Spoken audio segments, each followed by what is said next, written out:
फोपसंडी अकोले रोडवर आढळला पट्टेरी वाघ।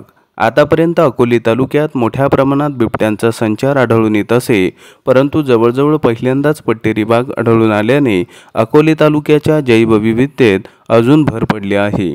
अकोले फोपसंडी रोडवर मस्तपैकी दिवसा हा पट्टेरी वाघ मस्तपैकी अकोले फोपसंडी रोडवर आढळून आला आणि त्याला ज्येष्ठ शिक्षक श्री बोडके सर यांनी आपल्या कॅमेऱ्यात कैद केले।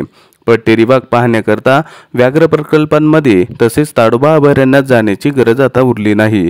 त्याचा वावर अकोले तालुक्यात देखील दिसून येत असल्याने या ठिकाणी देखील पट्टेरी वाघ पाहण्याची सुवर्ण संधी उपलब्ध झाली असल्याने अकोले तालुक्याच्या जैवविविधतेत मोठा बदल घडून आलेला आहे, तसेच जैवविविधतेत भर पडलेली आहे। अकोल्यात मोठ्या प्रमाणावर निसर्गाचा आस्वाद तसेच जगप्रसिद्ध फोपसंडी गाव बघण्याकरता मोठ्या प्रमाणावर पर्यटक येत असतात। पर्यटकांनी निसर्गात वावरत असताना सुरक्षेची विशेष काळजी घ्यावी व निसर्गाच्या पर्यटनाचा मनसोक्त आनंद घ्यावा व आता अकोले तालुक्यातच पट्टेरी वाघ आढळल्याने पर्यटकांमध्ये आनंदाचे वातावरण आहे। आपले गणोरेकरिता सुशांत आरोटे, गणोरे। व्हिडिओ क्रेडिट श्री बोडके सर।